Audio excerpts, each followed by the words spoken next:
कौन नहीं आया आज? ममता नहीं आई है। और कौन नहीं आया? और भी कोई गायब है?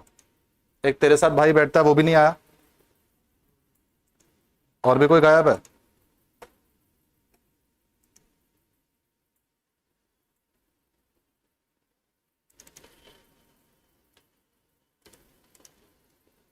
चलो आ जाओ, कुछ क्वेश्चंस करते हैं पहले, फिर आएगा कंसेप्ट, आपको लेके चलते हैं आगे। क्वेश्चन नंबर 35 वही देख लो, सबसे पहले वही करा देते हैं।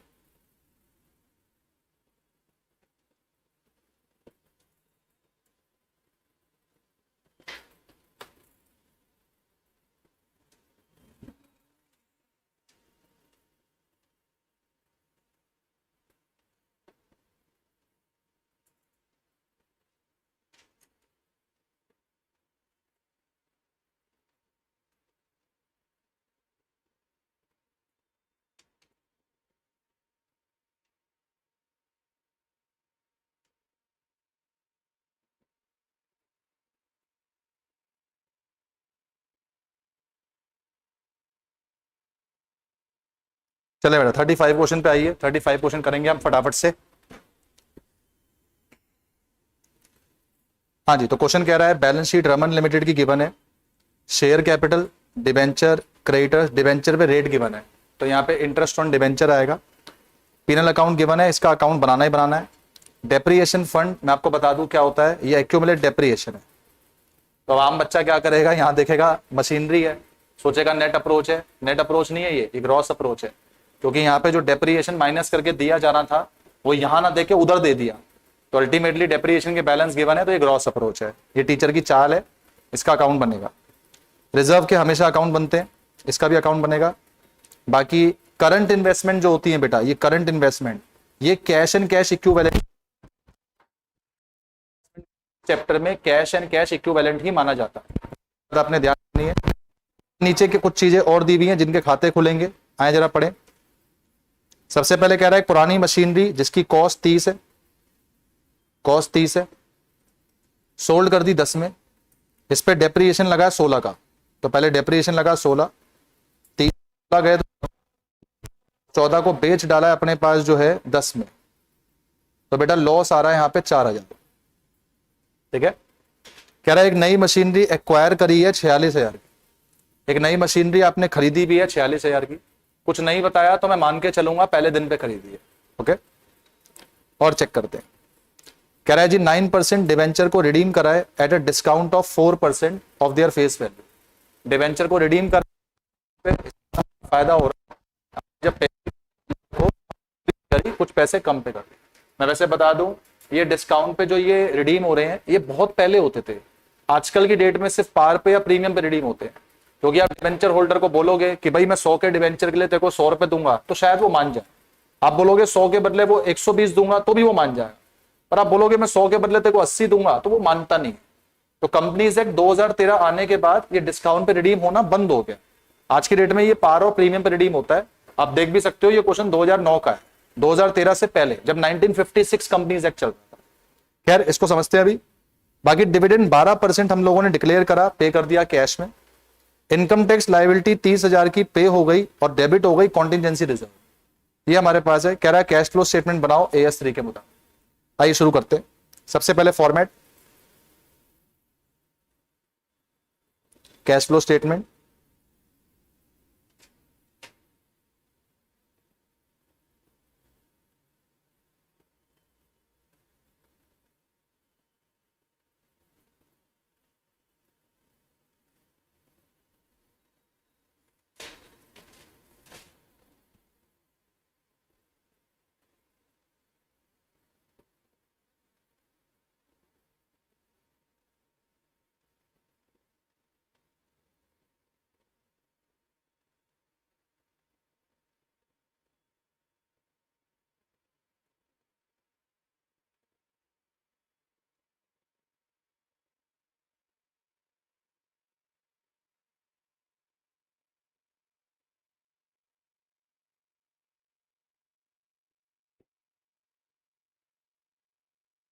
ओपनिंग बैलेंस यहां पे जो दिया हुआ है बेटा, वो दिया हुआ है।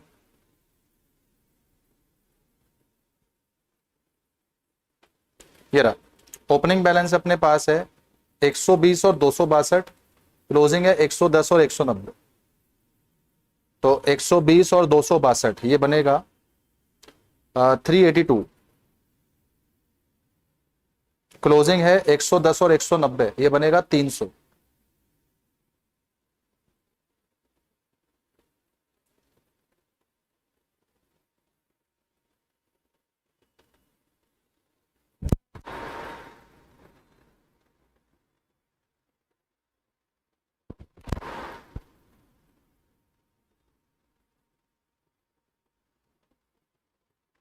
बाद में बनाएंगे वर्किंग नोट्स। फॉर्मेट रेडी करें, अभी शुरू करते हैं।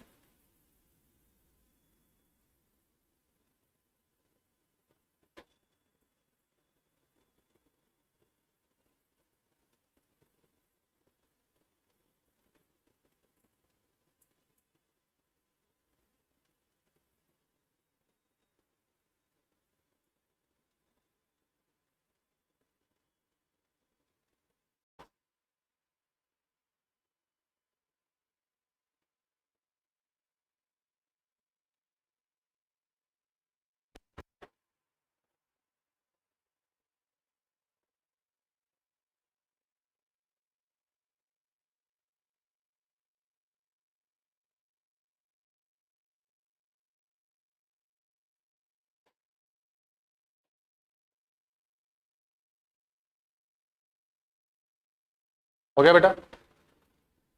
चलिए, वर्किंग नोट हम लोगों को जो बनाने हैं, इसमें सबसे पहला बनेगा पीनल एप्रोप्रिएशन अकाउंट,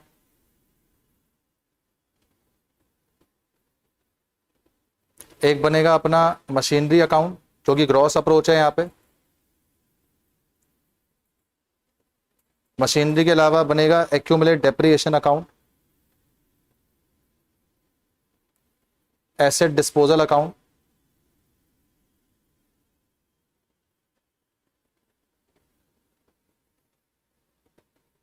और बनेगा कॉन्टिजेंसी रिजर्व अकाउंट। पहले इनको बनाते हैं, पहले मशीनरी से शुरुआत करते हैं।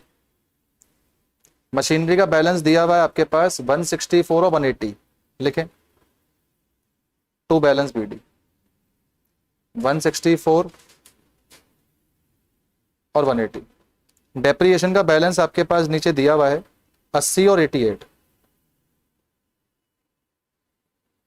Bye balance BD 80 to balance ED 88। कह रहा है कोई मशीन हमने बेची, तो यहां पे लिखेंगे बाय डिस्पोजल अकाउंट, और मैंने बताया था उसकी कॉस्ट लिखते हैं, कॉस्ट है 30। बेटा ध्यान रखना, ये जितनी फिगर्स आपको दे रखी है ना, लिखा तो नहीं है इसने, पर ये इन फिगर्स इन थाउजेंड्स हैं, ठीक है? तो अगर ये नीचे बोल रहा है 30,000, तो 30,000 मत लेना, 30 लेना, क्योंकि ऊपर वाली फिगर इन थाउजेंड्स है। तो 30 की चीज चली गई और उसकी काउंटर एंट्री यहां आ जाएगी टू मशीन 30। उसी तरह से उस पर जो डेप्रिएशन लगा था वो यहां डिस्पोजल में डाल देंगे। डेप्रिएशन लगा 16, उसकी काउंटर एंट्री यहां आ जाएगी बाय एक्यूमुलेट डेप्रिएशन 16। बेचा जो है हमने यहां पे अपने पास, वो बेचा है 10 में, तो यहां पे जो बेचा है वो लिखेंगे बाय बैंक 10 में।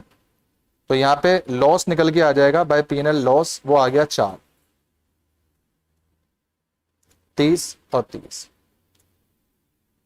इसको सॉल्व कर लेंगे मशीनरी को। कह रहा है एक नई मशीनरी परचेज और करी है, खुद ही कह रहा है, कह रहा है एक नई मशीनरी एक्वायर करी है 46 की।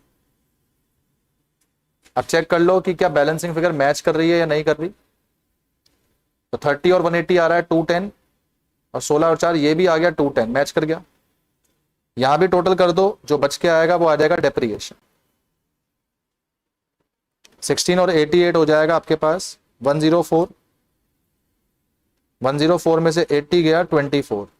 बेटा कैलकुलेशन थोड़ा चेक कर लेना, मैं बिना उसके कर रहा हूं, हो सकता है कुछ गड़बड़ हो जाए। परचेज को इन्वेस्टिंग में करेंगे माइनस, सेल को इन्वेस्टिंग में करेंगे प्लस, लॉस को ऑपरेटिंग में करेंगे प्लस, और डेप्रिएशन को ऑपरेटिंग में करेंगे प्लस।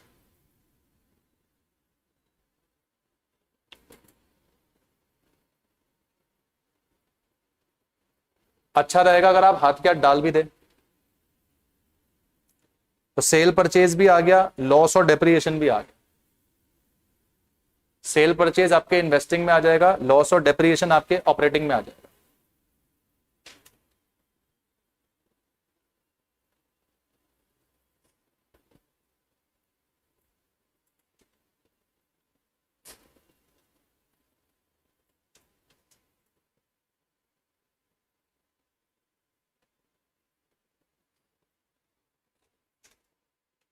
इन्वेस्टिंग में भी आके लिखें, एक तो सेल ऑफ मशीन, सेल करी है 10 की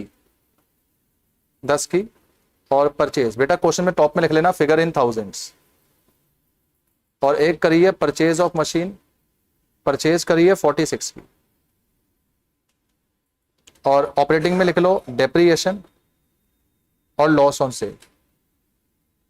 लॉस ऑन सेल 4, डेप्रिएशन 24। ये बेटा वर्किंग नोट से हमने ऊपर जाके दिखाते।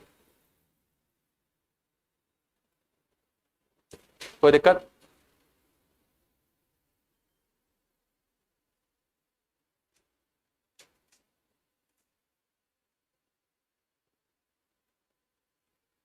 Reserve account penal appropriation account बनाते हैं।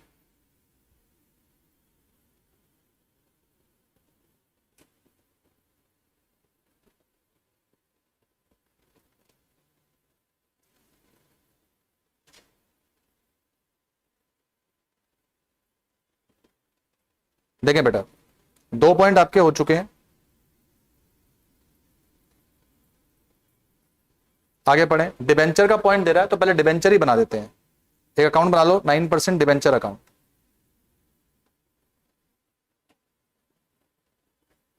डिबेंचर एक लायबिलिटी है तो सबसे पहले बाय बैलेंस बीडी लायबिलिटी आएगी। पढ़िए डिबेंचर कितने का है बेटा, ये रहा। डिबेंचर है 200 का और 160 का, 200 और 160। कह रहा डिबेंचर रिडीम कर दिए। कितने के डिबेंचर रिडीम कर दिए, पढ़िए। कह रहा डिबेंचर रिडीम कर दिए at a discount of 4% of their face value. जरा आप मुझे बताओ बेटा, 200 के डिबेंचर 160 हो रहे हैं तो रिडीम कितने हुए? 40। लेकिन 40 पूरे रिडीम नहीं हुए, 40 को हम 4% डिस्काउंट पे रिडीम कर रहे हैं। तो 40 का जो 4% हो गया वो 1.6 हो गया। इसका मतलब मैं यहां पे लिखूंगा टू बैंक, और मैं टू बैंक में लिख के दिखाऊंगा कि मैं 40 रिडीम कर रहा हूं, पर मैं 40 को 4% डिस्काउंट पे रिडीम कर रहा हूं। इसका मतलब जनता को जो पैसा दिया होगा वो 38.4 दिया होगा। समझ में आया बेटा? 40 का 4% डिस्काउंट मतलब 1.6 माइनस करके 38.4 पेमेंट करी होगी। सर लेकिन ये अकाउंट तो मैच नहीं करेगा। बेटा जो मैच नहीं करेगा वो हमारा फायदा हो गया, तो हम यहां पे आके लिखेंगे to PNL gain on redemption. और कितने का गेन हो जाएगा? 1.6। इसी के साथ ये अकाउंट हमारा मैच कर गया। 200 200। जो बेटा रिडेम्पशन करी है वो फाइनेंसिंग में माइनस हो जाएगा। जो गेन हो रहा है, गेन से प्रॉफिट बढ़ गया होगा, इसलिए ऑपरेटिंग में क्या कर देंगे? माइनस। जो रिडेम्पशन हो रही है फाइनेंसिंग में माइनस, क्योंकि आउटफ्लो है, पैसा जा रहा है। जो गेन हो रहा है, गेन से नेट प्रॉफिट ज्यादा आया होगा। जब नेट प्रॉफिट ज्यादा आया होगा तो हम नेट प्रॉफिट को रिड्यूस करते हैं। ओके, तो एक ऑपरेटिंग में माइनस होगा, एक फाइनेंसिंग में माइनस होगा। ये भी हाथ के हाथ जाके कर दो।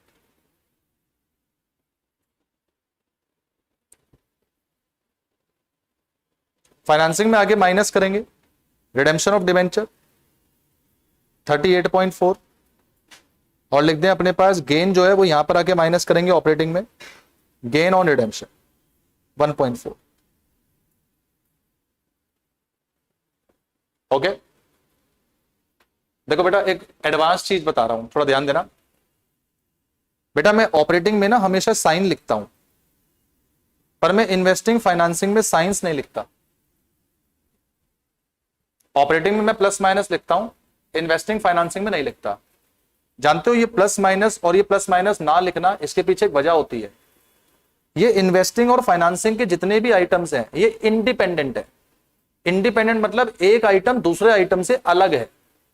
इसका मतलब मैं सेल ऑफ मशीन को जोड़ रहा हूं और परचेज ऑफ मशीन को घटा रहा हूं, तो मैं इनको एक आइटम नहीं मान रहा, मैं इनको दो अलग अलग ट्रांजेक्शन मान रहा हूं कि सेल से पैसा आया, परचेज से पैसा गया। लेकिन जो बेटा ये प्लस माइनस कर रहा हूं ना, ये सब मैं एक ही आइटम मांग रहा हूं, क्योंकि ये सारे के सारे आइटम पीनल अकाउंट के हैं। इनसे मेरा प्रॉफिट बढ़ गया था या घट गया था, ये मैं एडजस्टमेंट कर रहा हूं। ये एडजस्टमेंट नहीं है, ये ट्रांजेक्शन रिकॉर्ड हो रही है, वो एडजस्टमेंट है। इसलिए एडजस्टमेंट को दिखाया जाता है प्लस माइनस के साइन के साथ, लेकिन जो ये ट्रांजेक्शंस होती है इनके साथ प्लस माइनस साइन नहीं लगते। अगर आप पेपर में लगा भी दोगे कोई गलत नहीं है, बट खैर पता होना चाहिए। ये था आपका पॉइंट नंबर जो डिबेंचर का था। खैर और भी देख लें। कह रहा डिविडेंड 12% डिक्लेयर हो गया और पे भी हो गया। बताओ डिविडेंड जो आप पे करोगे, ये 12% बोल रहा है, तो ये डिविडेंड आप किस पे पे करोगे? शेयर्स पे। आगे पढ़ते हैं शेयर कितने, ये रहे शेयर 500 और 500। तो डिविडेंड हमेशा प्रीवियस ईयर का पे होता है, तो 500 पे 12% लगाएंगे, इसका मतलब डिविडेंड कितना आ जाएगा? 60। कह रहा है 60 का डिविडेंड पे कर दिया। तो एक बार बताओ, डिविडेंड जो हम पे करते हैं डिक्लेयर भी हुआ पे भी हुआ, तो याद करो डिविडेंड को पिनल एप्रोप्रिएशन में यहां लिखा जाता है, डिविडेंड पेबल या पेड, कितना आ जाएगा? 60। 500 का 12%, और क्योंकि डिविडेंड पे कर रहे हो तो फाइनेंसिंग में जाके माइनस भी हो जाएगा, लिखेंगे डिविडेंड पेड 60। आया? अगर उसमें आप दिखाना चाहो तो ऐसे दिखा सकते हो, जो बच्चे डिविडेंड पेबल बनाना चाहते हैं। बेटा ओपनिंग बैलेंस कुछ नहीं है, क्लोजिंग कुछ नहीं, पहली बात तो ये कुछ है नहीं। फिर कह रहा आपने डिक्लेयर करा, तो डिक्लेयर करा यहां लिखेंगे बाय पिनल एप्रोप्रिएशन। डिक्लेयर कितना करा? 60। फिर इसी 60 को आपने पे भी कर दिया 60। हाँ ओके। तो अगर दिखाना चाहो ऐसे दिखा सकते हो, पर नीड नहीं है, मतलब नहीं भी दिखाओगे तो चल जाएगा, क्योंकि हमने ऊपर इसको ऑलरेडी कर दिया कि पिनल एप्रोप्रिएशन में डेबिट होगा और फाइनेंसिंग में जाके ये माइनस होगा।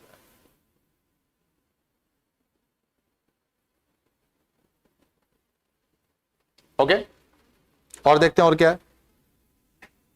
क्वेश्चन कहता है इनकम टैक्स लायबिलिटी 30,000 की पेड कर दी, वो कॉन्टिजेंसी रिजर्व में डालती। तो आओ जरा पढ़ो कॉन्टिजेंसी रिजर्व। ये दिया हुआ है 140 से 110। आए लिखें, इसका खाता हमने खोल रखा है पहले से, आ गया ये रहा। तो लिखें बाय बैलेंस बीडी 140 और 110। कह रहा है इसमें आपने इनकम टैक्स लायबिलिटी डेबिट कर दी, तो यहां पे लिखेंगे टू बैंक, टैक्स पेड, और टैक्स हमने पे किया है 30,000। तो यहां टोटलिंग करेंगे, यहां टोटलिंग करेंगे, जो बच के आ जाएगा वो यहां पे आ जाएगा transfer to reserve by PNL appropriation, transfer to reserve. अबे यार ये 30,000 को 30 लिखना है। हाँ अब करना भाई, तो ये मैच कर गया 140 140, मतलब ट्रांसफर कुछ किया ही नहीं। बच जाता तो हम इसको ट्रांसफर मानते, फिर ये पिनल एप्रोप्रिएशन अकाउंट में भी जाता। ओके उससे होता है, पर हमारे पास ये अकाउंट बना हुआ नहीं है, इसलिए हमने कॉन्टिजेंसी रिजर्व से पे कर दिया। कॉन्टिजेंसी रिजर्व का स्कोप बड़ा है कि किसी प्रकार की कॉन्टिजेंसी आ जाए हम इससे पे कर दे। जो आपने टैक्स पे करा है वो ऑपरेटिंग में अपने पास सबसे आखिरी में माइनस हो जाएगा। टैक्स पेड कितना टैक्स पे कर दिया आपने? 30। इसी के साथ हमारी एडजस्टमेंट सारी खत्म हो गई हैं। अब हम जो बाकी चीजें उनको दिखाएंगे।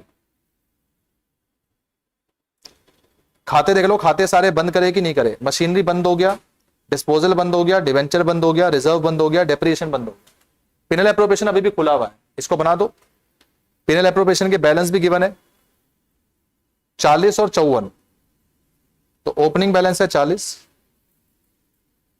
क्लोजिंग बैलेंस है 54।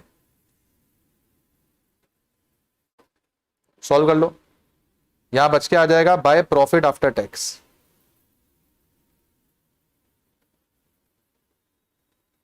कितना आता है? 114। 114 में से 40 गया, कितना आता है? 74।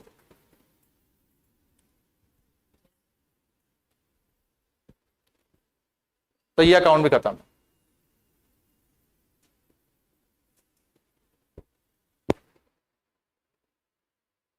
ओके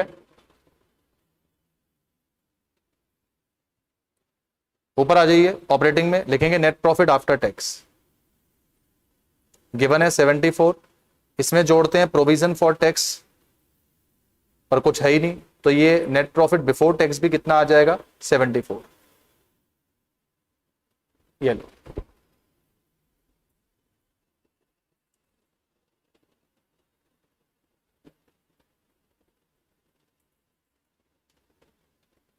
जो बची कुछ आइटम्स हैं उनको उठा के डालेंगे।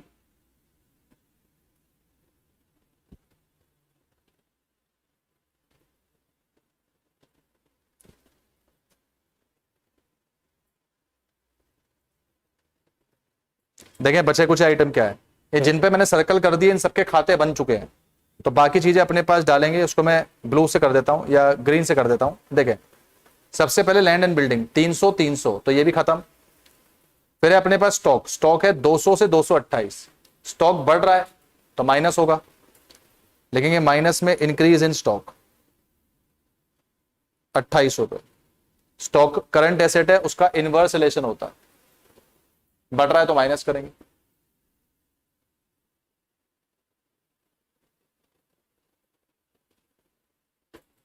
और देखें स्टॉक के अलावा अपने पास है डेटर्स 170 से 162, ये कम हो रहा है तो प्लस करेंगे, डिक्रीज इन डेटर्स। शायद 8 से कम हो रहा है तो 8 से प्लस करेंगे, डिक्रीज इन डेटर्स। और देखें एसेट्स में प्रीपेड एक्सपेंसेस 4 से 6 बढ़ रहे हैं तो माइनस करेंगे, इंक्रीज इन प्रीपेड एक्सपेंस 2। इसी के साथ एसेट वाली साइड हमारी पूरी हो गई। लायबिलिटी में चेक करें, शेयर कैपिटल 500 500 कुछ नहीं हो रहा, डिवेंचर हमने बना दिया। क्रेडिटर 230 से 216, क्रेडिटर कम हो रहे हैं तो 14 रुपए माइनस करेंगे, लिखेंगे decrease in creditors. Current liability का डायरेक्ट रिलेशन होता है, कम हो रहा है तो माइनस, बढ़ रहा है तो प्लस। और क्या है, प्रॉफिट लॉस हो गया, डेप्रिसिएशन हो गया, कॉन्टिजेंसी रिजर्व हो गया। आउटस्टैंडिंग एक्सपेंस 30 से 48 बढ़ रहे हैं तो plus, increase in outstanding expense 18। Okay, अभी भी क्वेश्चन का एक पॉइंट बचा है, क्या थोड़ा ध्यान दें। इंटरेस्ट हिडन एडजस्टमेंट, ये हिडन एडजस्टमेंट होती है, जानबूझ के इंटरेस्ट के बारे में नीचे कुछ लिखा नहीं है ताकि बच्चा भूल जाए, लेकिन आपको पता होना चाहिए डिबेंचर का इंटरेस्ट कंपलसरी पेमेंट है, देना ही देना। तो जी डिबेंचर अपने पास 200 से 160, क्वेश्चन ने कहा था ये 40 के डिबेंचर रिडीम हो गए, लेकिन अगेन ये नहीं बताया कि ये रिडीम कब हुए, तो अजम्पशन लगानी पड़ेगी। तो मान लो कि ये पूरा एक साल है, देखो ये पूरा एक साल, ये स्टार्ट है ये एंड है, डिबेंचर यहां 200 है यहां 160 है, तो दिख रहा है कि 40 कम हुआ। अब अगर मैं अजम्पशन ये लगा लूं कि साल के पहले दिन 40 कम हो गया, तो मैंने पूरे साल यूज कितना करा होगा 160। तो अगर मैं अजम्पशन ये लगा दूं कि साल के आखिरी में रिडीम हो गया, तो फिर पूरे साल यूज कितना किया होगा 200। तो मेरे को देखना पड़ेगा अजम्पशन क्या है, तो पहले मैं अजम्पशन लगा रहा हूं, यहां पे लिख देता हूं मैं अजम्पशन। अजम्पशन में लिख रहा हूं debentures are redeem, debenture redeem हुए at beginning of the year. जब क्वेश्चन में कुछ नहीं बोला होता तो अजम्पशन हम बिगिनिंग ऑफ द ईयर की लगा रहे हैं, आप चाहें तो एंड भी लगा सकते हैं। और क्योंकि बिगिनिंग ऑफ द ईयर लगाया तो मैं देयरफॉर डाल के यहीं पे लिख देता हूं कि इंटरेस्ट कितना होगा। इसका मतलब पूरे साल भर में आपने 160 यूज किया होगा, तो 160 पे 9% का ब्याज है, ये लगा लो 9% 160 पे ब्याज कितना आता है 14.4। ये इंटरेस्ट पेड है, इंटरेस्ट पेड एक तो फाइनेंसिंग में जाएगा, फाइनेंसिंग में जाके 14.4 माइनस हो जाएगा, और साथ में साथ इंटरेस्ट इसमें ऑपरेटिंग में भी प्लस हो जाएगा, तो ऑपरेटिंग में आके लिखेंगे इंटरेस्ट एक्सपेंस 14.4। अब क्वेश्चन आपका खत्म, इधर फाइनेंसिंग में माइनस उधर ऑपरेटिंग में प्लस। अब मैं पूरा क्वेश्चन कर चुका हूं, अब ये क्वेश्चन आपके पास कुछ नहीं बचा, सॉल्व कर दीजिए इसको। 46 माइनस 10 36 नेगेटिव CF आई है। फाइनेंसिंग ये तो पूरा ही नेगेटिव है, 98 112.8। एक बार बेटा ये चेक करना 112.8 आता है क्या, सही आ रहा है, यहां निकाल लो। जो ये निकल के आता है इसको बोलते हैं PBWCC, जो ये निकल के आता है इसको बोलते हैं PAWCC, और आखिरी में निकल के आता है CFOA। तो 74 24 ये हो गया 98 ऑफ 4 102 और 116.4 115 कितना आ रहा है ये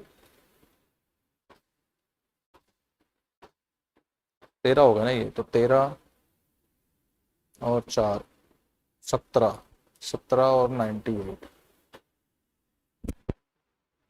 115 तो ये हो गया 115 में से मेरे को बेटा ये भी बता PAWCC कितना आ रहा है 115 में 10 गया 105 और 105 में अपने पास 105 में अपने पास 8 गया 97 67 आ रहा है 66.8 आ रहा है कुछ गलत किया है क्या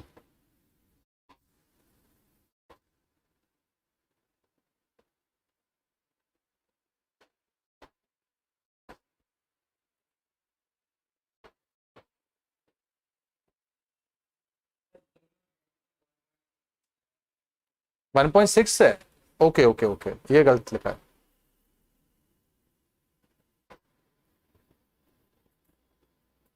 ये 1.6 है ठीक है हाँ अब कितना आएगा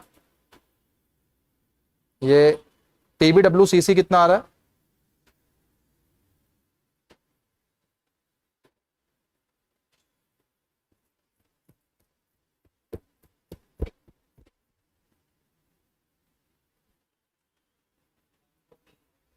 वन 14.8 ठीक है अब ये PAWCC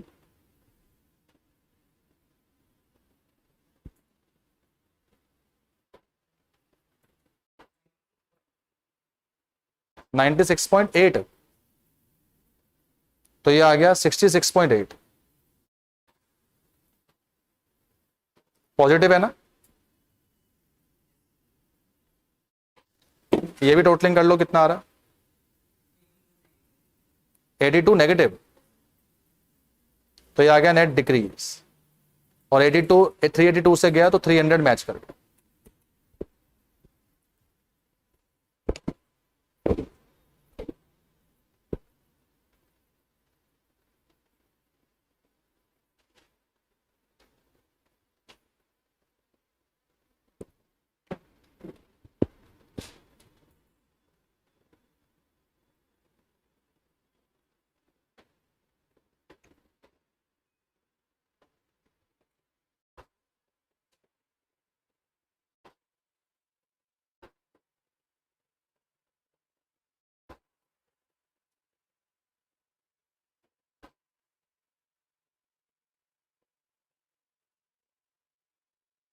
हो गया तो हमने दो प्रकार के क्वेश्चंस जो अभी वो पढ़े एक टाइप 1 जो खाली कैश बैंक अकाउंट से हो रहे हैं एक अपने पास टाइप 2 जो हमने इसमें पढ़ा कि दो बैलेंस शीट और एडिशनल इंफॉर्मेशन गिवन अभी मैं आपको नोट्स दिखवा रहा हूं टाइप 3 के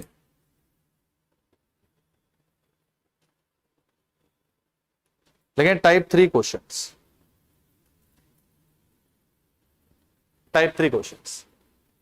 इसमें लिखेंगे अपने पास preparing cash flow statement from 2 balance sheet and 1 P&L account and some additional information तो अब 2 बैलेंस शीट एडिशनल इंफॉर्मेशन के साथ एक P&L अकाउंट भी गिवन होगा यूजिंग डायरेक्ट मेथड हमें इसमें डायरेक्ट मेथड जो है वो यूज करना है देखेंगे in this CFOA should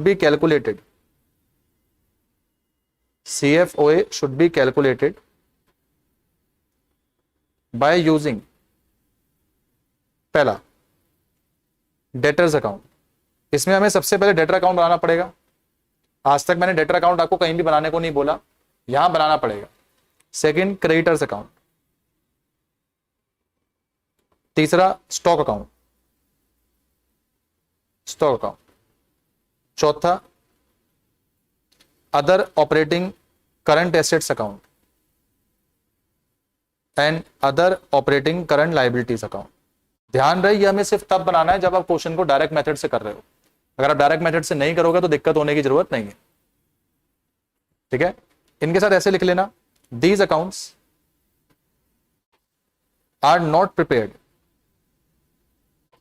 under indirect method. Indirect method में हमें इन अकाउंट्स की जरूरत नहीं पड़ती, हम कहीं पर भी डेटर वगैरह ये सब नहीं बना रहे थे, रादर हम सीधा सीधा लिखते देते थे कि डेटर बढ़ रहा है तो माइनस, घट रहा है तो plus.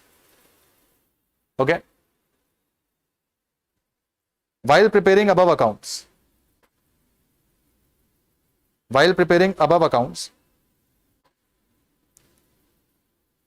item of penal account will be transferred to these accounts. While preparing above accounts, items of penal account will be transferred to these accounts.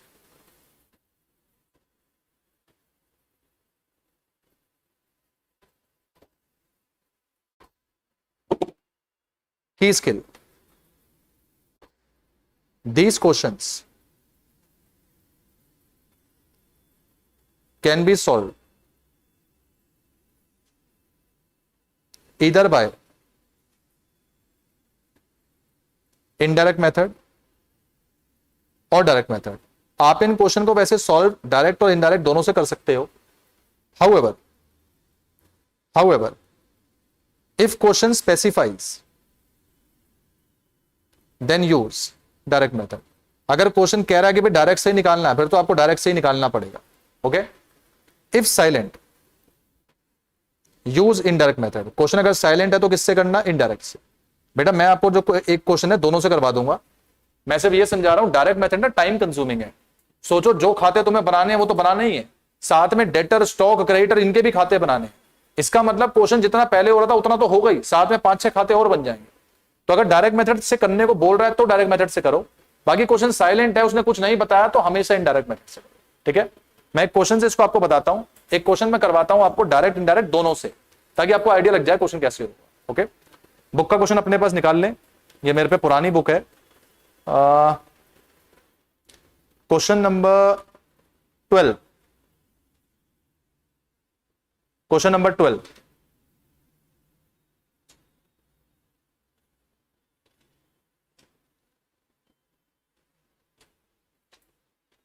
यार अब 12 करवाऊं, 12 क्वेश्चन थोड़ा सा डायरेक्ट मेथड से हो नहीं पाएगा।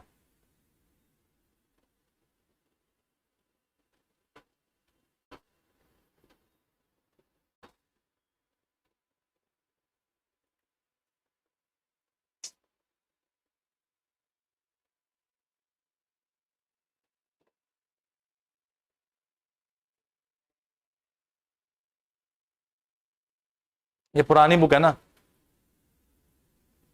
देख ही लेता हूं एक बार मैं। आओ आओ,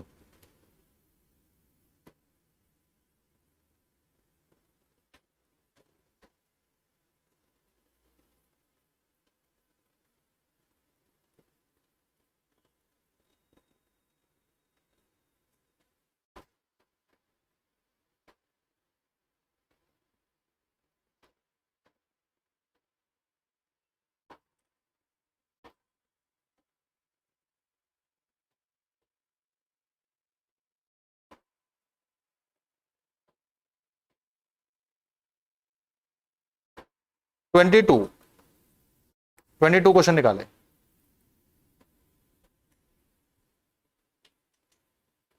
आइए इंपॉर्टेंट लगा लो इस सवाल पे, ये सवाल थोड़ा सा ज्यादा आएगा एग्जाम में क्योंकि तो बड़ा है, 16 से 20 मार्क का सवाल है, 16 to 20 मार्क्स। पढ़िए, कह रहा फॉलोइंग डेटा प्रोवाइड करी accounting records of Ryan limited ने एट ईयर एंड। या ध्यान से देखो, sale minus cost of goods sold, तो ये जो आपको दिया ये क्या दिया? ये पीनल अकाउंट दिया। ठीक है, कह रहा सेल में से कॉस्ट ऑफ गुड्स सोल्ड गया जीपी, जीपी में से ऑपरेटिंग एक्सपेंस गया इंक्लूडिंग डेप्रिएशन, ये इंक्लूडिंग डेप्रिएशन है, और अदर एक्सपेंस गया interest expense, interest income, gain on sale, loss of plant. Okay, और क्या बोल रहा है और पढ़ते हैं, इनकम टैक्स भी गया। बेटा पिनल अकाउंट में जो इनकम टैक्स दिया होता है ना, ये हमेशा मेड वाला होता है, अपनी बुक्स में कहीं पे लिख लेना, प्रॉफिट एंड लॉस अकाउंट में जो भी इनकम टैक्स दिया होता है वो पेड नहीं होता, वो मेड होता है। ओके, तो प्रॉफिट एंड लॉस अकाउंट का जो भी इनकम टैक्स है उसे आपने हमेशा प्रोविजन फॉर टैक्स मेड मानना, मेड। अच्छा नीचे दिया है एसेट्स, हे भगवान, एसेट्स में भी ग्रॉस अप्रोच, नालायक, कितना बड़ा क्वेश्चन। लो भाई, तो ग्रॉस अप्रोच है, और आ जाइए। बाकी इन्वेंट्री दिया है, अकाउंट रिसीवेबल, पता है आपको डेटर्स होते हैं, ओके, अकाउंट रिसीवेबल डेटर्स। बाकी और पढ़ लेते हैं, कैश है, प्रीपेड एक्सपेंस है, ओके। नीचे आ जाइए, शेयर कैपिटल है, रिजर्व सरप्लस है, बॉन्ड्स, बॉन्ड्स जिनको नहीं पता ब्रैकेट में लिख लो डिवेंचर्स। बॉन्ड और डिवेंचर में कोई फर्क नहीं है, लगभग सेम है, लगभग, बस हल्का सा फर्क बताऊं तो बॉन्ड सरकार इशू करती है, डिवेंचर कंपनी इशू करती है, ये एक फर्क है। अकाउंट पेबल बोले तो क्रेडिटर्स, ये क्रेडिटर्स है। अक्रूड लाइबिलिटी मतलब आउटस्टैंडिंग एक्सपेंस, और इनकम टैक्स पेबल मतलब प्रोविजन फॉर टैक्स। बाप रे बाप, ये टोटल है अपने पास। नीचे पढ़ते हैं क्या क्या इंफॉर्मेशन गिवन है। कह रहा है जी, एनालिसिस ऑफ सिलेक्टेड अकाउंट्स आपको गिवन है। इन्वेस्टमेंट परचेज करी तो इसका काम इन्वेस्टमेंट अकाउंट में जाएगा। कह रहा है सोल्ड इन्वेस्टमेंट करी, ये इन्वेस्टमेंट कॉस्ट है, ये भी इन्वेस्टमेंट अकाउंट में जाएगा। परचेज करा प्लांट, ये प्लांट अकाउंट में जाएगा। कह रहा है सोल्ड करा प्लांट और एक्यूमुलेट डेप्रिएशन, बाप रे बाप, ये प्लांट में भी जाएगा, एक्यूमुलेट डेप्रिएशन में भी जाएगा, डिस्पोजल में भी जाएगा। इशू करे 1 लाख के bond in exchange of plant, ये प्लांट में भी जाएगा, बॉन्ड में भी जाएगा। रीपेड करे बॉन्ड, रीपेड मतलब रिडीम करे, ये बॉन्ड में जाएगा। कह रहा है इशू करे शेयर्स, शेयर इशू करे, ये शेयर कैपिटल के खाते में जाएगा।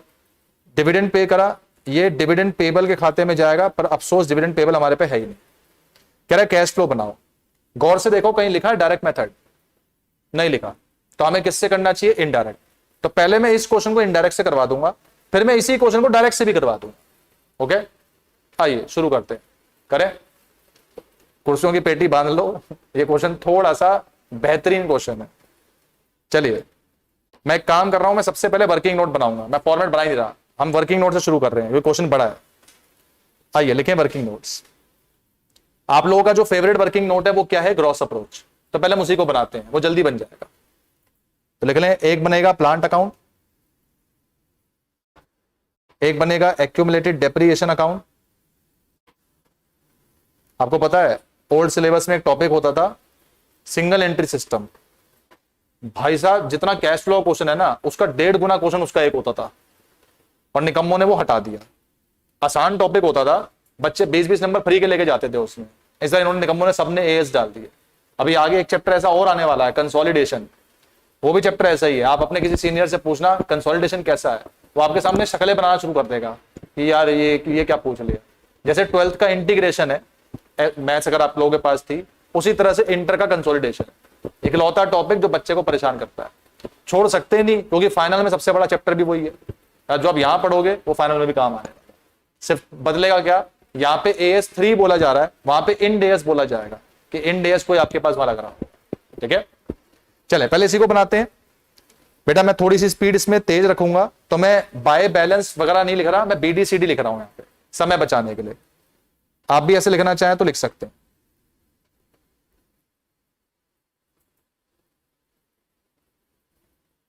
और जो मुझे खाते बनाने हैं यहाँ पे, वो बनाना है एक बॉन्ड का खाता, बॉन्ड्स अकाउंट, तो ये बॉन्ड का डिटेल दिया हुआ है। एक हम बनाएंगे यहाँ पे इन्वेस्टमेंट अकाउंट, इसका भी डिटेल दिया हुआ है। और एक बनाएंगे प्रोविजन फॉर टैक्स अकाउंट, इसका भी डिटेल दिया हुआ है, ठीक है भाई। आए जरा शुरू करते हैं इसको। बॉन्ड लाइबिलिटी है तो balance BD balance CD, investment asset है balance BD balance CD, provision for tax balance BD balance CD।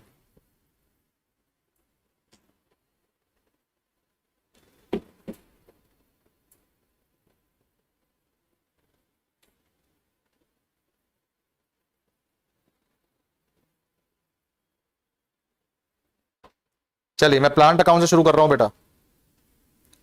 आइए प्लांट को डप्पा करो, ये रे प्लांट। अरे ये ओपनिंग कौन सा क्लोजिंग कौन सा है, अब नालायक, लिखा ही नहीं है। अब क्या माने भाई ओपनिंग क्लोजिंग, एक काम करो इसको मान लो ओपनिंग, इसको मान लो क्लोजिंग, ठीक है। या एक बार जरा मैं चेक कर लेता हूं, कहीं गूगली हो जाए, इतनी मेहनत करें क्वेश्चन में। क्या क्वेश्चन नंबर है ये, 22।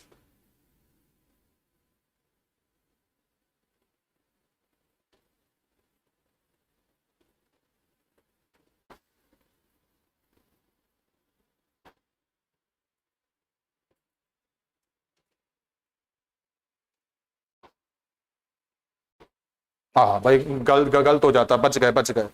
ये ओपनिंग है भाई, ये क्लोजिंग है बेटा, ठीक है, बुक में लिख लो जरा कहीं पे, ठीक है। इस क्वेश्चन की ना विशेषता ये है, ये क्वेश्चन पूरे मॉड्यूल में इकलौता ऐसा क्वेश्चन है, बाकी और कहीं ऐसा क्वेश्चन आपको मिलेगा ही नहीं। तो आ जाओ भाई, प्रीवियस ईयर का बैलेंस है 5-5 और 7-15, लिखिए 5-5 और लिखिए 7-15।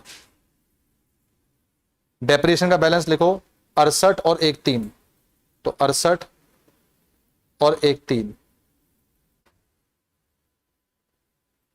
ठीक है। नीचे प्लांट के बारे में जरा पढ़ते हैं, क्या बोल रहा है प्लांट के बारे में। प्लांट प्लांट प्लांट, ये मैंने लिख चुका था यहाँ पे। प्लांट का सबसे पहला पॉइंट आ रहा है, ये तीसरा पॉइंट कह रहा है प्लांट परचेज करा 1-20, तो यहां पे लिखो 2 बैंक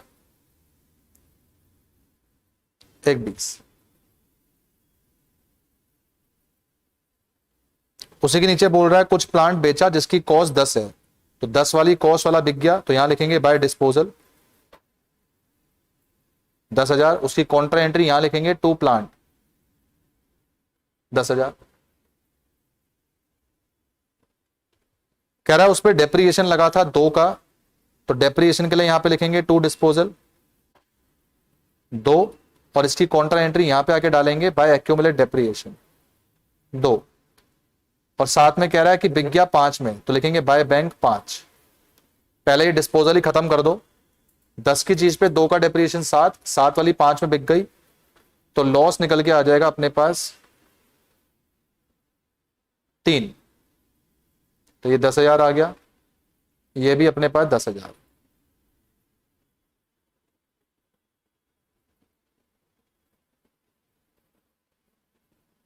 प्लांट के बारे में और कुछ लिखा और पढ़ लो। कह रहा है बॉन्ड इशू किए थे 1 लाख के at face value in exchange of plant.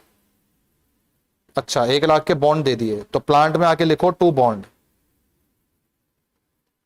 1 lakh, और बॉन्ड में यहां पे आके लिखो बाय प्लांट 1 लाख। इसका मतलब आपने प्लांट परचेज करा, प्लांट के बदले आपने जो है बॉन्ड्स दे दिए। ये समझ में आया बेटा? एंट्री क्या बनेगी, प्लांट टू बॉन्ड, तो प्लांट डेबिट हो रहा है, बॉन्ड क्रेडिट हो रहा है। और देखें कुछ प्लांट के बदले, और कुछ प्लांट के बदले नहीं, इतना ही है प्लांट में। अब टोटलिंग खेल लो प्लांट की, आ जाओ। तो प्लांट का टोटल बन रहा है ये 7, 15 और 10, ये कितना बनता है 8, 25, और ये कितना बनता है, नहीं ये 7, 25 और ये, ओ भाई साहब तो मैच कर गया, 7, 25, 7, 25, बहुत ही बढ़िया। यहां पे आ जाओ, डेप्रिएशन निकाल दो, यहां लिखेंगे बाय डेप्रिएशन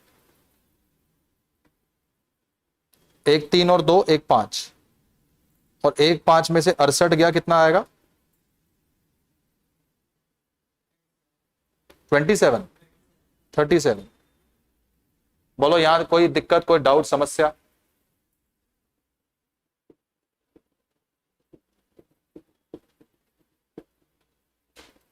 पक्का? अच्छा, क्या क्या करेंगे, कहां कहां कौन कौन सी डालनी है, तो पहले मैं उसको हाईलाइट कर देता हूं, बाद में डालूंगा। मुझे पता है डेप्रिएशन ऑपरेटिंग में जुड़ेगा, मुझे पता है जो ये परचेज करा पैसे से ये इन्वेस्टिंग में माइनस होगा, मुझे पता है ये जो सेल करा इन्वेस्टिंग में प्लस होगा, जो लॉस है ऑपरेटिंग में प्लस होगा। तो मैंने ये 4 चीजें हाईलाइट कर दी। ये बॉन्ड पॉन्ड का कुछ नहीं करना, क्योंकि ये कॉन्ट्रा एंट्री है भाई। प्लान टू बॉन्ड करने में ना तो पैसा आया ना पैसा गया, तो इसका कुछ नहीं करें, ठीक है भाई। अच्छा, अब ये बॉन्ड का खाता आधा खुला हुआ है, इसको पूरा खत्म कर दो। बीडीसीडी, बॉन्ड का ढूंढो बीडीसीडी कितना है। बॉन्ड पहले है 245, अब है 295, 245, 295। और ढूंढो, बॉन्ड के बारे में कुछ बोला है क्या, बॉन्ड के बारे में? बॉन्ड ये बोला है, छठा पॉइंट कह रहा है जी रीपे करे 50 के बॉन्ड एट फेस वैल्यू, तो यहां लिखेंगे 2 बैंक 50 के बॉन्ड रीपे कर दिए, ठीक है भाई। बॉन्ड अकाउंट भी खत्म हो गया, टोटलिंग कर लो। इधर आ रहा है 345, इधर भी आ गया 345। अब मुझे पता है कि जो मैंने ये पे करा है ये फाइनेंसिंग में माइनस होगा, क्योंकि रिडम्पशन हो रही है, तो मैंने इसको भी हाईलाइट कर दिया, ये मैं बाद में जाके माइनस कर दूंगा, ठीक है भाई। कोई दिक्कत यहां तक? पक्का? इन्वेस्टमेंट का खाता बनाते हैं। इन्वेस्टमेंट की पहली 2 एडजस्टमेंट इन्वेस्टमेंट्स की है। इन्वेस्टमेंट अपने पास बोल रहा है अच्छा भाई ये थोड़ा सा गड़बड़ दे रखा है इन्वेस्टमेंट, नहीं सही है। हाँ भाई ये थोड़ा ठीक कर लेना। ये ये तो जो माइनस करके आ रहा है, ये माइनस करके आंसर जो है वो दिया हुआ है। इन्वेस्टमेंट ये है, ये फिर करंट एसेट में ये इन्वेंट्री, ये डेटर, ये कैश, ये समझ में आया बेटा? वो माइनस करके दे रखा है।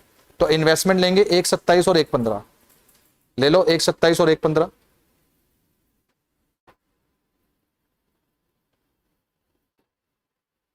सॉल्व करो बेटा। इन्वेस्टमेंट की एडजस्टमेंट भी दे रखी है। पहला कह रहा है कुछ इन्वेस्टमेंट खरीदी है 78,000 की, तो लिखें टू बैंक। और कह रहा है जी कुछ इन्वेस्टमेंट बेची भी है 1,02,000 की, इनकी कॉस्ट 90 थी। आप बताओ 90 की 1,02,000 में बेच दी तो फायदा है लॉस है? तो पहले तो 1,02,000 डाल दो यहां पे, और बेच दी वो यहां पे डालो टू पीनल गेन। बोलो कितने का फायदा है? 12। और इसको वो कर दो, हाईलाइट कर दो। सेल दिखाना पड़ेगा इन्वेस्टिंग में, परचेज दिखाना पड़ेगा इन्वेस्टिंग में, और गेन दिखाना पड़ेगा ऑपरेटिंग। टोटलिंग टोटलिंग खेल लो, चेक करना बराबर आता है या अलग अलग आ रहा है। आपको ऐसे एक बात बताऊं बेटा, जितना क्वेश्चन बड़ा होता है ना उतना सिंपल होता है, ये बात मेरी हमेशा ध्यान रखना। बड़े कितना है? सेम है 270। बड़ा क्वेश्चन बेटा जितना भी होगा ना वो हमेशा सिंपल होगा, क्योंकि बड़े क्वेश्चन में टीचर का टारगेट ये है कि उसको पॉइंट ज्यादा चेक करने हैं, तो वो कंसेप्ट ऐसा नहीं डालेगा कि जो बहुत ज्यादा मुश्किल हो। जितना क्वेश्चन छोटा होगा ना वो टेढ़ा हो, ये बात हमेशा ध्यान रखना। ठीक है जी। इसी से इन्वेस्टमेंट अकाउंट में बन गया। प्रोविजन फॉर टैक्स बनाते हैं। प्रोविजन फॉर टैक्स का खाता दिया हुआ है ऊपर, ये रहा इनकम टैक्स पेबल। 5 और 3 डालें, पहले था 5 अब हो गया 3।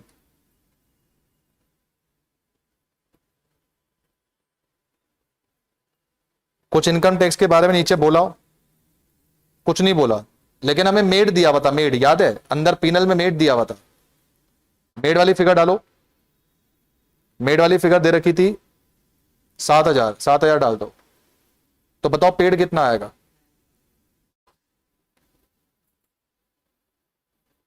कितना आ रहा है ये? 5, 7, 12, 3, हाँ 9,000। टोटल आ गया 12 और 12। ओके। तो बेटा ये जो प्रोविजन फॉर टैक्स मेड है, एक तो ये ऑपरेटिंग में जाएगा, और जो ये पेड है ये ऑपरेटिंग में जाके माइनस हो। बोला कोई आपत्ति, कोई डाउट? पक्का? और पढ़ते हैं क्वेश्चन ने और क्या बोला है। हमारे 2 पॉइंट बचे हुए हैं अभी। सबसे नीचे पढ़ो, कह रहा है 15,000 के शेयर इशू करे, डिविडेंड जो वो पे करा। तो पहले जो शेयर इशू करे उसके लिए शेयर का अकाउंट बना दो। लिखो account number 7 share capital.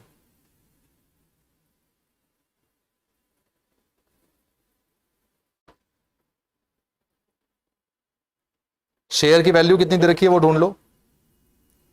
Share है 315 से 465, 315 से 465।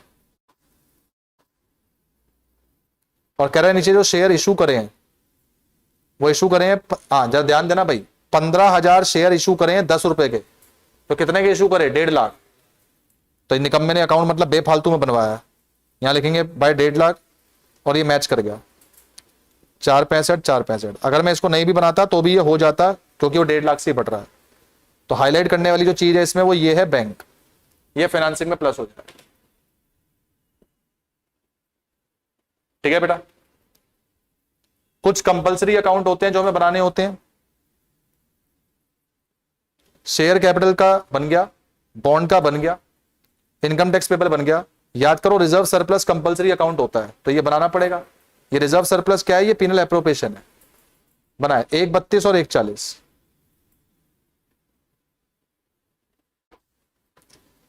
पीनल एप्रोप्रिएशन अकाउंट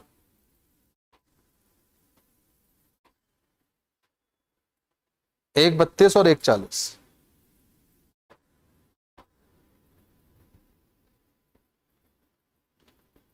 बोलो ठीक है। अब बेटा मुझे ये बताओ, आखिरी पॉइंट दिया हुआ है क्वेश्चन में, कह रहा है डिविडेंड पे करे हैं 8,000 के। बेटा डिविडेंड जो पे करते हैं पीनल एप्रोप्रिएशन में यहां लिखते हैं टू डिविडेंड। 8,000 के पे कर, कोई दिक्कत?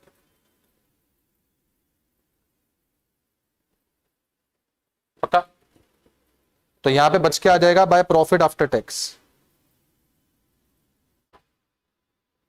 निकालना बेटा कितना आता है ये,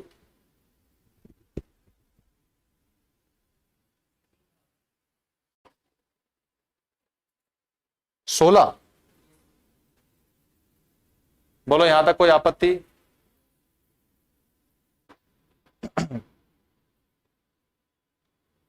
पक्का? इनडायरेक्ट मेथड के मुताबिक तो वर्किंग नोट पूरे हो गए। मान लो डायरेक्ट मेथड बनाना होता तो अभी 4 वर्किंग नोट और बनेंगे, डेटर, स्टॉक, क्रेडिटर और आउटस्टैंडिंग एक्सपेंस, प्रीपेड एक्सपेंस, उनका भी बनेगा। ठीक है, तो खैर ये हमने बना दिया अपना पूरा, पहले हम इसको इनडायरेक्ट से कर रहे हैं। अब अपना नीचे चीजें बना लो। एक बनेगा CFS, एक बनेगा CFOA, एक बनेगा CFIA, एक बनेगा CFFA। बेटा बारी बारी वर्किंग नोट से चीजें उठाओ, जाके डालते जाओ। तो सबसे पहले वर्किंग नोट से हमारे पास निकल कर आया एक तो सेल ऑफ प्लांट और एक निकल के आया परचेज ऑफ प्लांट।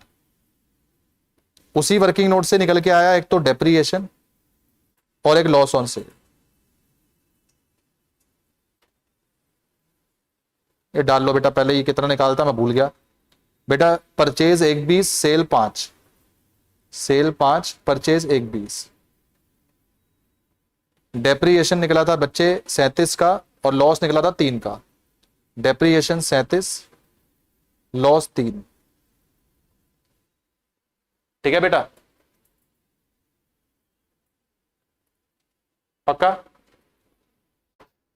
बेटा इन्वेस्टमेंट वाले वर्किंग नोट आपने बनाए थे, उसमें आया था एक तो सेल ऑफ इन्वेस्टमेंट 1,02,000 का, एक आया था गेन ऑन इन्वेस्टमेंट,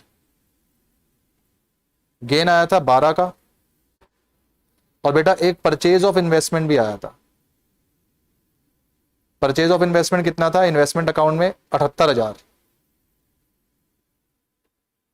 बोलो बेटा को दिक्कत?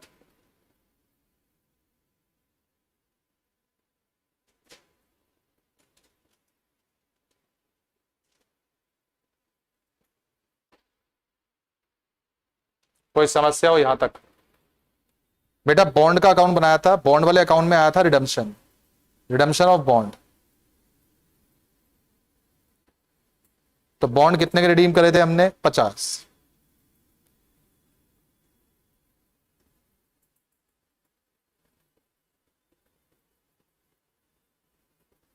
बोले बेटा कोई आपत्ति? पक्का? बेटा पेनल एप्रोप्रिएशन हमने बनाया था, उसमें आया था नेट प्रॉफिट आफ्टर टैक्स। पढ़ के बताना कितना था? 16 था शायद। और 16 में ऐड करेंगे provision for tax made, made वाला था आपके पास 7। तो बेटा 16 7 कितने होते हैं? 23। 23 आ गया नेट प्रॉफिट बिफोर टैक्स। और टैक्स वाले खाते से ही हमें पता चला था कि टैक्स पेड भी आया है। टैक्स पेड कितना आया था चेक कर लो। टैक्स पेड 9,000 बताया था आपने, ये 9,000। बेटा शेयर्स का अकाउंट बनाया था, शेयर के अकाउंट में इशू ऑफ शेयर आ रहा था 1.5 लाख, 1.5 लाख।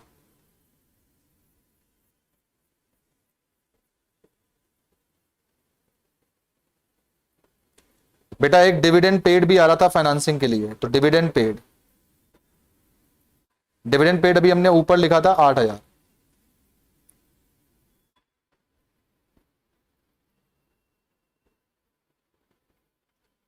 एक बार चेक करते हैं सब हो गया या नहीं हो गया। मैं चेक कर रहा हूं, देखो कैसे, आप लोग मत करना, मैं कर रहा हूं। परचेज डाल दिया, डेप्रिएशन डाल दिया, सेल डाल दिया, लॉस डाल दिया, रिडम्पशन डाल दिया, सेल डाल दिया, परचेज डाल दिया, गेन डाल दिया, मेड डाल दिया, पेड डाल दिया, शेयर कैपिटल इशू डाल दिया, और जो डिविडेंड पेड किया था वो भी डाल। तो अल्टीमेटली मैंने यहां तक की सारी चीजें डाल दी। कोई आपत्ति यहां तक? पक्का? जो अंदर की चीजें बची है वो डालेंगे। आए जरा अंदर की चीजें डालेंगे। तो अगर आपने क्वेश्चन तरीके से करा होगा, आपको फील आ रही होगी क्वेश्चन टफ नहीं था, सिर्फ बड़ा है। सीए इंटर के बेटा पूरे सिलेबस में यही है। जो क्वेश्चन 20 मार्क का होता है ना आपके पेपर का, बच्चा सोचता है हाय 20 मार्क का मतलब ये बहुत कठिन होगा, जबकि होना ये चाहिए 20 मार्क का क्वेश्चन तो सबसे पहले करना चाहिए, क्योंकि उसके अंदर सिर्फ मोमेंटम है। जस्ट इमेजिन अगर आपके पेपर के स्टार्टिंग के 30 या 40 मिनट में 20 मार्क का पेपर हो चुका है, तो आपको ना एक बूट स्टार्ट मिल जाता है। आपका मन आपसे कह रहा होता है कि यार 20 मार्क का तो हो गया, अब मेरे को बस 20 मार्क और चाहिए, फिर मैं पास ही हो गया हूं। तो इस तरह से काम चल रहा होता है। जबकि बच्चे पेपर में जाके उल्टा करते हैं। बच्चे क्या करते हैं, एएस के क्वेश्चन पहले उठाते हैं। अब एएस है एप्लीकेशन, एप्लीकेशन के क्वेश्चन मैं कहता हूं कभी पहले मत करो। आपको एप्लीकेशन के क्वेश्चन तब करने चाहिए जब माइंड एक फ्लो स्टेट में पहुंच गया। जब आप माइंड, अब आप पेपर करते हुए आपको 1.25 घंटा करीब हो चुका है, अब आप एएस का क्वेश्चन कर सकते हो। ऐसे नहीं कि पहला क्वेश्चन ही एएस का उठा लिया। वो एक चैलेंज दे रहे हो आप टीचर को, क्योंकि वो एएस के अंदर आपकी एप्लीकेशन ऑफ माइंड को चेक करेगा, जहां बच्चा कभी भी परफेक्ट नहीं होता, इसलिए उसके क्वेश्चन बाद में करने चाहिए। ठीक है, चले खैर, हमने बाहर की चीजें सारी कर ली, अंदर की चीजें सारी कर ली है। जो बचे कुछ आइटम वो डालेंगे। बेटा जो खाते बन गए हैं उनको छोड़ दो, ये 2 बचे। तो क्रेडिटर्स 43 से 50, 50 से 43 नहीं, 43 से 50 बढ़ रहे हैं 7,000 से, तो प्लस करेंगे। इंक्रीज इन क्रेडिटर्स 7,000 से। और बेटा आउटस्टैंडिंग एक्सपेंस 9 से 12, ये भी प्लस करेंगे। इंक्रीज इन आउटस्टैंडिंग एक्सपेंस 9 से 12 तो 3,000।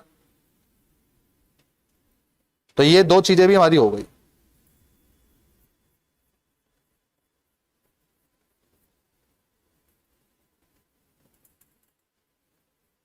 एसेट्स में आए बेटा, एसेट्स में, एसेट में सबसे पहले प्रीपेड एक्सपेंस 5 से 1 कम हो रहा है तो प्लस करेंगे। डिक्रीज इन प्रीपेड एक्सपेंस 5 से 1 तो 4,000 से प्लस करेंगे।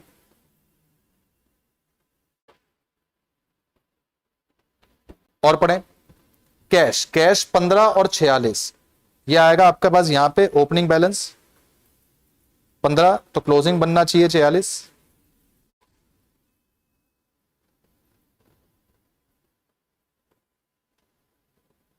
और चेक करें, कैश हो गया। डेटर्स 55 से 47, कितना कम हो गया 55 47, 8,000 भी प्लस।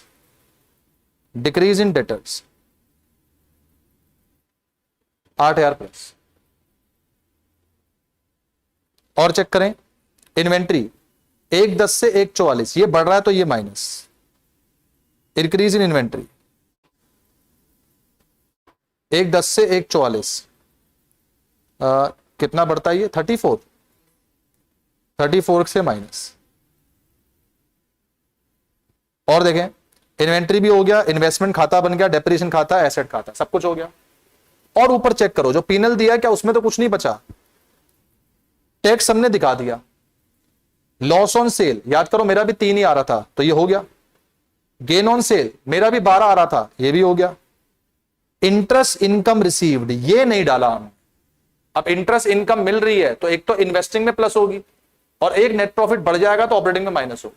तो 2 जगह 6,000 की यहां लिखेंगे इंटरेस्ट रिसीव्ड, 6,000 ऑपरेटिंग में प्लस और सॉरी इन्वेस्टिंग में प्लस और ऑपरेटिंग में माइनस। इंटरेस्ट इनकम ऑपरेटिंग में माइनस हो जाएगा और इन्वेस्टिंग में जाके प्लस हो जाएगा। ओके और देख लो इंटरेस्ट एक्सपेंस 23,000, ये भी नहीं डाला तो 23,000 का खर्चा कर रहे हो इंटरेस्ट पेड, ये फाइनेंसिंग में माइनस हो जाएगा 23,000 और ऑपरेटिंग में आके प्लस हो जाएगा इंटरेस्ट पेड।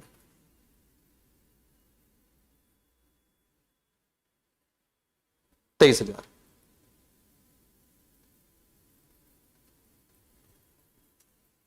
ओके बॉस और कुछ, ये हो गया, ये हो गया। अदर एक्सपेंस कोई काम नहीं है। अच्छा अदर एक्सपेंस में ये दिए हुए कह रहा है डेप्रिएशन 37, ये हमारा वैसे भी 37 ही निकल रहा है, हम डाल चुके हैं। Gross margin cost of goods sold कोई काम नहीं है। तो क्वेश्चन हो चुका है पूरा। आए जरा खेले, निकाल के बताना बेटा फटाफट मुझे कितना आ रहा है।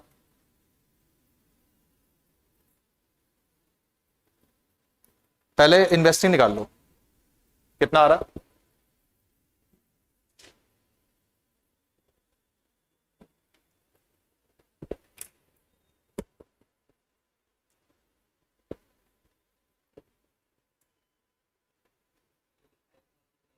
कौन सा इन्वेस्टिंग 85 नेगेटिव,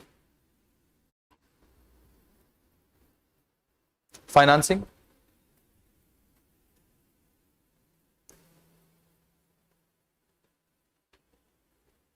69 पॉजिटिव, ऑपरेटिंग, ये थोड़ा ध्यान से करना भाई। 23 और 37 60, 60 और 23 83 और 3 86, ये हो गया 80, 80 में से 12 गए 68, 68 और 8 76, 76 और 7 83, 86 90, 90 में से 34 गया तो 56, 56 में से 9 गया 47, शायद भाई चेक कर लो, कोई गारंटी नहीं है।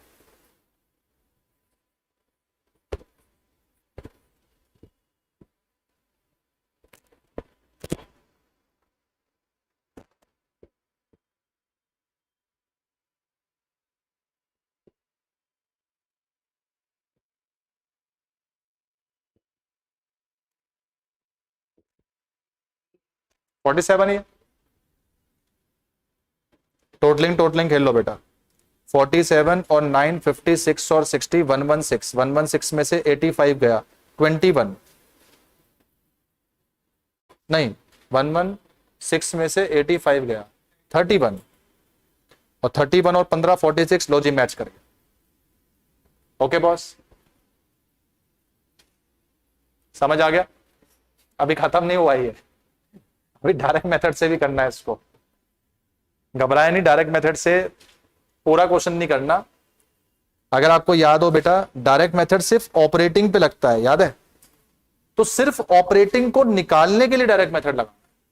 इन्वेस्टिंग फाइनेंसिंग तो सेम ही रहेगा।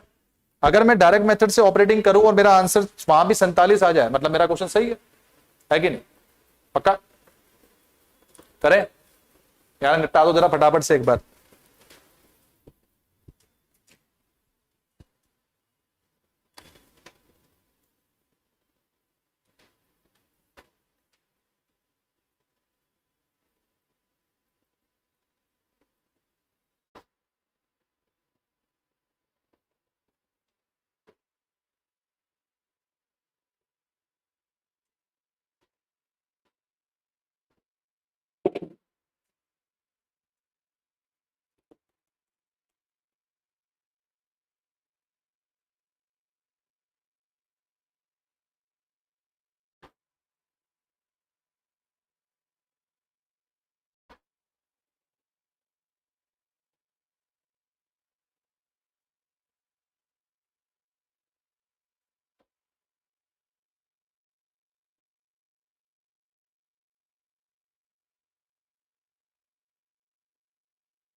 चलें शुरू करें।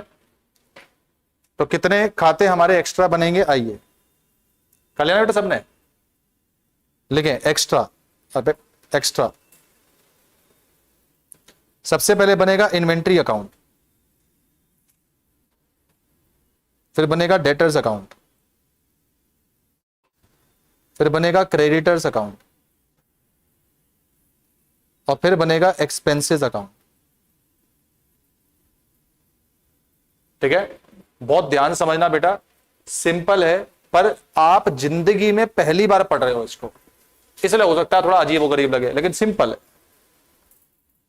स्टॉक का बैलेंस ओपनिंग बैलेंस होता है, क्रेडिटर इस तरह से होता है ओपनिंग क्लोजिंग, डेटर का भी इस तरह से होता है। जानते हो एक्सपेंस के बैलेंस दोनों हो सकते हैं, पता है आपको ये चीज? एक्सपेंस अगर प्रीपेड एक्सपेंस है तो एसेट है, और एक्सपेंस अगर आउटस्टैंडिंग एक्सपेंस है तो क्या है, लायबिलिटी। इसलिए इसके बैलेंस दोनों हो सकते हैं, इसे स्मार्ट वर्क बोलते हैं। आइए जरा पुट करते हैं। सबसे पहले मेरे साथ साथ इन्वेंट्री को पुट करो, ढूंढो इन्वेंट्री को, डप्पा कर लो, देखो इन्वेंट्री कितनी दे रखी है। अबे कहां गई इन्वेंट्री? हाँ ये रही इन्वेंट्री है, 1/10 से 1/44, नहीं हाँ 1/10 से 1/44, तो लिखें 1/10 से 1/44। डेटर, डेटर कितने हैं? अकाउंट रिसीवेबल 55 से 47,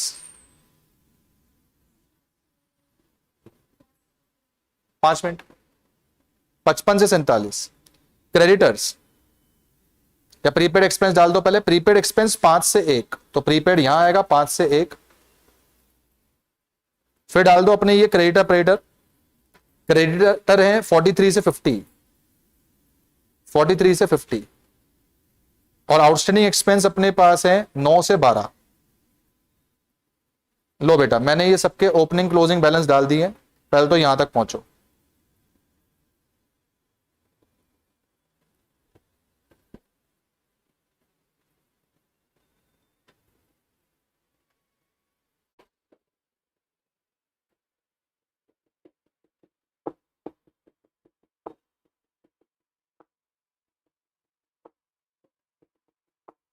समझ में आया? आप लोगों ने 12th में एनपीओ पढ़ा? पढ़ा? नहीं पढ़ा? ओ वाह, बहुत बढ़िया भाई, फिर तो तेरा पिकअप पॉइंट तो तेरा बहुत बढ़िया है, तो वो समझ में आ रहा है सब कुछ अच्छे से।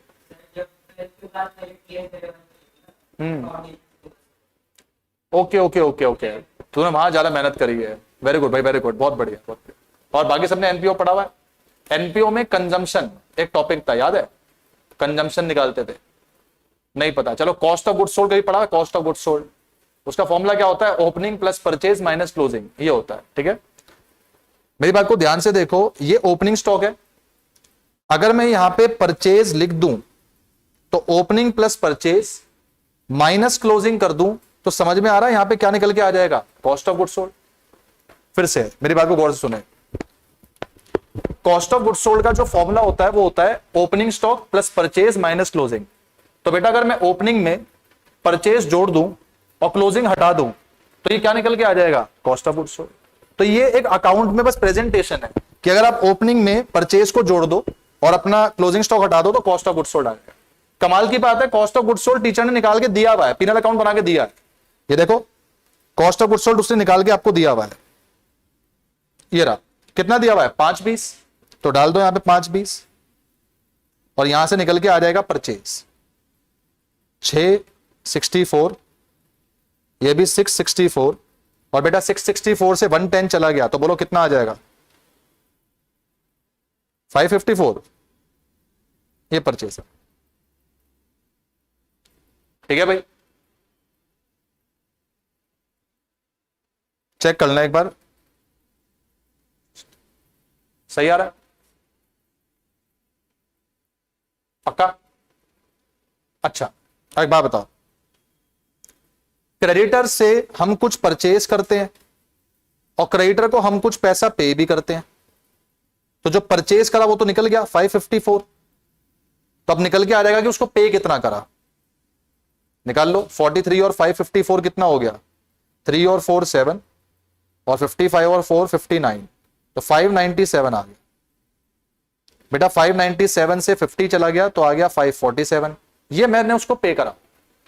देखो, क्रेडिटर का जो बैलेंस है वो क्रेडिट बैलेंस है, अगर मैं उससे माल खरीदूंगा तो उसका बैलेंस बढ़ जाएगा, और अगर मैं उसको माल का पैसा पे कर दूंगा तो उसका बैलेंस कम हो जाएगा, इसलिए वो डेबिट में गया।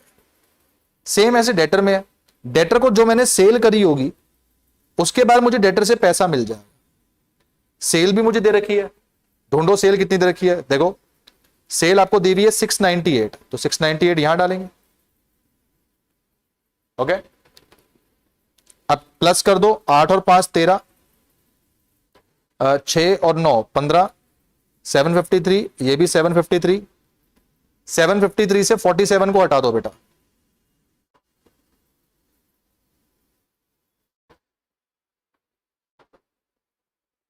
यही आता है क्या? 706, एक बार चेक कर लेना, ओके? तो मुझे बताओ, अगर आप ध्यान से देखोगे, आपने क्रेडिटर को कितना पे करा ये पता चल गया, आपने डेटर से कितना कलेक्ट करा आपको ये भी पता चल गया। तो डायरेक्ट मेथड में यही तो चाहिए होता है कि कैश कितना डेटर से आया और क्रेडिटर को कितना पैसा गया, ये तो पता करना पड़ता है। सेम एक्सपेंसेस में आ जाओ, एक्सपेंसेस देखो पिनल में कितने डाले हैं? सेल हो गया, कॉस्ट ऑफ गुड्स सोल्ड हो गया, जीपी मार्जिन हो गया, ओके? ऑपरेटिंग एक्सपेंस अपने पास जो है उन्होंने बोले हैं, कितने बोले हैं? 147, लेकिन इसमें डेप्रिएशन भी जुड़ा हुआ है, तो बेटा 147 से 37 गया, तो बाकी खर्चे कितने हैं? 110, ये 110 खर्चे पीएनएल में डेबिट हुए होंगे, तो एक्सपेंस अकाउंट में क्रेडिट साइड में पीएनएल लिखेंगे, कितना लिखेंगे? 110। मन में पीएनएल अकाउंट सोचो कि जब मैं पीएनएल अकाउंट बनाता हूं तो डेबिट साइड एक्सपेंस लिखता हूं, तो एक्सपेंस के खाते में क्रेडिट साइड क्या लिखेंगे? पीएनएल। अब आखिरी में आगे कर दो टोटलिंग, क्योंकि डेप्रिएशन एक्यूमुलेट डेप्रिएशन के अंदर काउंट हो चुका है, इसलिए यहां पे नहीं है, ठीक है? 9 और 1 10, 10 और 1 10, 1 20, और 1 20 में से 17 चला गया बेटा तो निकल के आ जाएगा 1,03,000 शायद, ये हमने पे करा होगा।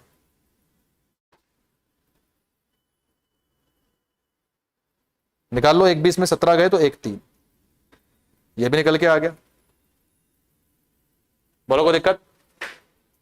अब निकाल दो अपना ऑपरेटिंग एक्टिविटी डायरेक्ट मेथड से, यहां लिख रहा हूं मैं CFOA डायरेक्ट मेथड। क्या लेंगे? सबसे पहले लेंगे collection from debtors.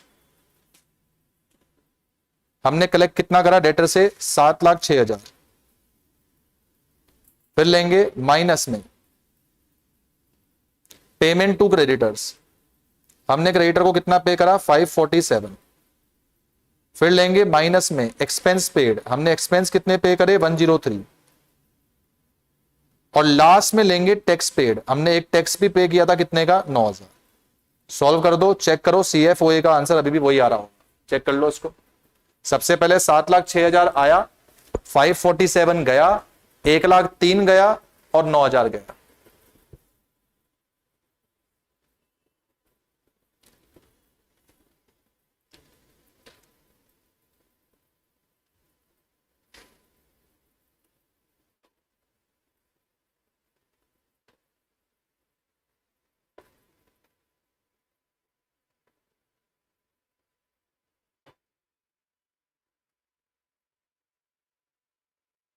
$7,06,000 plus 547 minus 1,03,000 minus 9,000 minus 7,06,000 आया है, 547 गया है, 1,03,000 गया है, 9 गया है, 47,000। और चेक करो हमारे इनडायरेक्ट मेथड में भी ऑपरेटिंग का आंसर कितना आ रहा था? 47। अब अगर मैं ये 4 वर्किंग नोट बिना बनाए भी आंसर निकाल सकता हूं तो मैं बच्चों को क्यों कहूंगा कि आप डायरेक्ट मेथड से करो? डायरेक्ट मेथड से सिर्फ तब करना है जब आपको लगता है कि क्वेश्चन अपने पास जो है बोल रहा है, नहीं बोल रहा तो आप इनडायरेक्ट मेथड से करो। डायरेक्ट में ये 4 वर्किंग नोट आपके एक्स्ट्रा बने। ओके, पक्का? तो this was your type 3 question. अभी तक हमने 3 प्रकार पढ़ लिए। सिंपल पढ़ लिया है, 2 बैलेंस शीट पढ़ लिया है, 2 बैलेंस शीट और 1 पेनल पढ़ लिया है। एक चौथा अपने पास टाइप और है, सिर्फ और सिर्फ एडिशनल इंफॉर्मेशन, हम उसके क्वेश्चन भी करेंगे। ओके, इसको अच्छे से रिवाइज कीजिएगा। इन 3 टाइप के जो क्वेश्चन आपको मिले बुक्स में उसको जरा कोशिश करें, ट्राई करें। बाकी हम लोग फिर इसको नेक्स्ट क्लास में और आगे लेके चलेंगे। आई गेस फ्राइडे को आपका कंसेप्चुअली ये चैप्टर ओवर हो जाएगा, बस फिर क्वेश्चन बचेंगे। हम एक मंडे की भी इसकी क्लास लगा देंगे, अगर आपको कोई डाउट्स हो तो ले आना, नहीं तो फिर हम मंडे को आपका जो है AS वाला टॉपिक शुरू कर देंगे दोबारा से। ठीक है, हाँ, सेगमेंट रिपोर्टिंग खत्म कर लेंगे क्योंकि सेगमेंट रिपोर्टिंग 15-20 मिनट का बचा हुआ है बस। ओके, चलिए दैट्स ऑल, बाकी नेक्स्ट क्लास में करेंगे बेटा। इसको आप खत्म कर लीजिएगा।